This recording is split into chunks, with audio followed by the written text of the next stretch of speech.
Assalamualaikum warahmatullahi wabarakatuh. Puasa adalah menahan diri dari sesuatu yang membatalkan, yaitu makanan, minuman, dan segala sesuatu yang muncul dari nafsu diri kita yang bisa mengakibatkan puasa itu batal. Dari mulai terbitnya matahari hingga terbenamnya matahari. Di dalam puasa Ramadan berarti kegiatan himaham ini bagi seorang muslim harus dilakukan selama 9 penuh.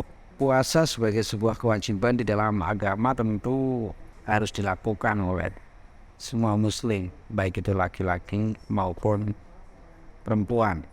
Dan terhadap anak-anak, kita sebagai bapak dan juga orang tua tentu melatih anak kita untuk berpuasa. Di dalam masyarakat, puasa Ramadan mempunyai keunikan di dalam pelaksanaan yang meskipun ibadah ini dilakukan oleh semua masyarakat muslim di seluruh dunia, tetapi melaksanaannya di masyarakat memiliki keunikan masing-masing, dan terutama di Indonesia. Keunikan yang bisa dilihat di Indonesia seperti misalnya munculnya budaya ngabuburit, kegiatan yang dilakukan oleh seseorang untuk menunggu waktu beduk maghrib, dan pada saat ngabuburit itu maka kemudian muncullah beberapa para pedagang yang menjajakan persediaan untuk makan buka bersama. Dan ini terjadi di semua masyarakat, di pinggir-pinggir jalan, di dekat-dekat perempatan, kemudian di tempat-tempat keramaian, di alun-alun, di jalan-jalan utama setiap kota muncul para pedagang-pedagang, penjual aneka macam kolak, es buah-buahan, dan lain sebagainya. Kemudian fenomena yang lain yang terjadi pada saat bulan Ramadan juga terjadi ketika beberapa bulan sebelum masuk Ramadan. Apa itu? Yaitu mulai munculnya produk-produk busana muslim untuk menyediakan kaum muslim di dalam menjalankan ibadah puasa dan juga menyambut Lebaran Idul Fitri. Produk-produk ini muncul di pertokoan-pertokoan, bahkan kemudian muncul model-model baru dan segala macam, dan semua atribut-atribut ibadah lain. Hal lain yang juga muncul di dalam kejadian ini adalah bahwa munculnya bonus-bonus untuk beberapa produk yang ada di beberapa swalayan atau supermarket, dan juga banyaknya diskon pakaian-pakaian dan lain sebagainya. Kemudian juga kita secara pribadi juga mengalami hal yang sama, bahwa setiap kali kita menjelang waktu maghrib, maka muncul di dalam diri kita itu perasaan untuk memeriahkan buka bersama kita itu dengan sesuatu yang paling nikmat, sehingga seakan-akan sesuatu yang kita temui dari makanan dan minuman itu seakan-akan kita mau membelinya semua dan kemudian akan kita makan pada saat bentuk maghrib itu tiba gitu. Kemudian kita juga melihat beberapa orang, keluarga, masyarakat yang kemudian ramai-ramai mengisi mall pada saat Lebaran gitu ya. Pada saat Lebaran, pada saat puasa juga di sana ramai sekali. Dan semua itu sesungguhnya menunjukkan bahwa pada saat puasa dan juga menjelang Lebaran sesungguhnya ada sesuatu yang menarik yang sesungguhnya perlu kita pertanyakan lebih jauh. Kita ini sedang melaksanakan puasa atau sedang memeriahkan sebuah momen materialisme ya. Kita ini sedang melaksanakan sebuah perjalanan spiritual, atau kita sedang memeriahkan perayaan yang bersifat materialisme.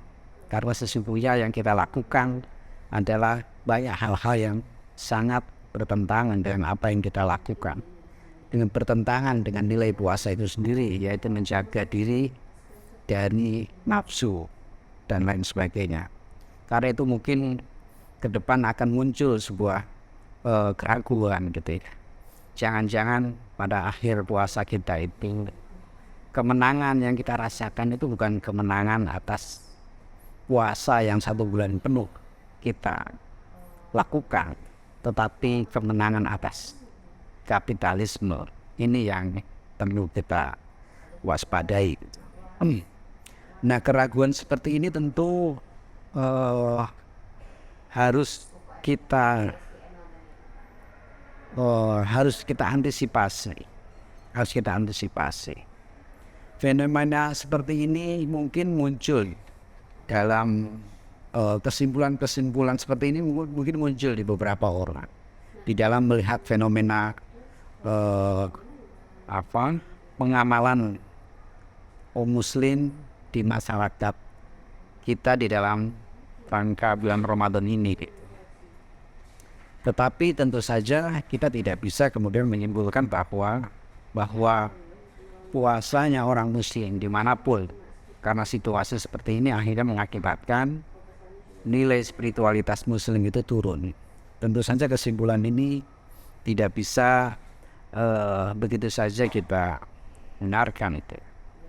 Karena pada sisi yang lain sesungguhnya ada beberapa fenomena-fenomena yang saya kira juga unik yang kemudian menjadi penyeimbang di dalam keganjilan ini gitu ya.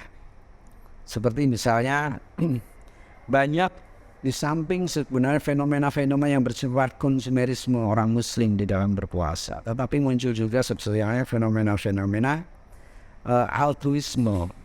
Kita bisa melihat bahwa munculnya semangat orang untuk bersedekah gitu ya, yang dilakukan oleh para muslim. Misalnya kita bisa melihat setiap kotak amal jariah di masjid pada saat bulan Ramadan itu jumlahnya meningkat secara kuantitas gitu ya. Jumlahnya lebih banyak daripada sebelum bulan puasa. Itu artinya menunjukkan bahwa dimensi kesalehan muslim itu pada saat bulan puasa juga meningkat. Kemudian fenomena yang lain adalah munculnya beberapa orang yang menjajakan makanan untuk takjil di pinggir jalan itu bukan semata-mata untuk mencari keuntungan, tetapi memberikan sedekah kepada para pejalan. Jadi kita bisa lihat fenomena ini di pinggir-pinggir jalan, orang ngasihkan takjilan itu secara gratis gitu. Kemudian hal lain juga kita lihat adalah pemberian takjil yang secara gratis yang dilakukan yang di masjid-masjid atau musola. Di beberapa grup WhatsApp mungkin sudah muncul ya beberapa masjid yang memberikan takjil secara gratis gitu ya.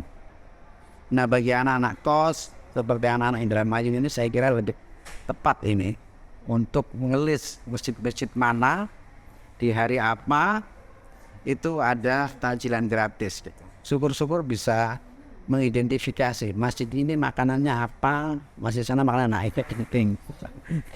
Sehingga untuk memperpanjang hidup anak-anak dari Indramayu yang kuliah di Tulungagung ini menjadi penting sekali gitu. Nah, artinya bahwa dari mana sumber uang itu muncul gitu, yang diberikan pada saat takjilan di masjid itu muncul dari sedekahnya para jamaah, para aktivis di masjid itu. Nah, kemudian fenomena lain juga muncul adalah munculnya bersamaan juga dengan pelaksanaan zakat fitrah. Maka nama zakat fitrah itu muncul pada saat bulan Ramadan. Ini juga ada rahasia bahwa sesungguhnya proses pensucian diri itu bukan sekedar dilakukan untuk diri kita sendiri dalam menjaga nafsu, tetapi juga proses pensucian terhadap harta kita itu ya. Makanya ada perintah zakat di situ. Kemudian pada saat lebaran di sana ada angpau, di mana orang-orang yang saudara-saudara yang sudah sukses, yang sudah dapat keuntungan, yang kemudian pada saat hari lebaran itu kumpul bersama-sama satu kampung bertemu dengan keluarga, dan kita kemudian menyiapkan uang-uang kecil yang kita berikan kepada ponakan-ponakan, putu-putu, adik-adik yang masih kecil-kecil gitu. Dan kemudian kita juga melihat fenomena juga unik menurut saya, yaitu adanya penjual-penjual kolak yang di pinggir jalan itu ketika tidak habis, itu ternyata juga makanannya dan minumannya dikasihkan kepada tetangganya yang tidak mampu gitu. Artinya bahwa ada dua sisi ya di dalam kita melihat ramainya fenomena Ramadan di masyarakat itu. Yaitu satu sisi munculnya dimensi konsumerisme yang mengarahkan kita pada determinasi bagi menguatnya kapitalisme di dalam pelaksanaan puasa, tetapi pada sisi lain munculnya dimensi-dimensi altruisme dari agama Islam itu sendiri yang bentuknya adalah solidaritas terhadap orang-orang yang tidak mampu. Karena itulah maka sesungguhnya jika kita mengatakan bahwa kemenangan akan lahir dari kapitalisme di dalam fenomena Ramadan ini, menurut saya itu salah besar. Karena yang terjadi justru Islam mengendalikan kapitalisme itu, sehingga kapitalisme itu menjadi tidak liar. Islam merebut, Islam mengendalikan, Islam menjaga nilai-nilai sakralitasnya di dalam fenomena melaksanakan puasa di tengah-tengah masyarakat yang semakin modern ini.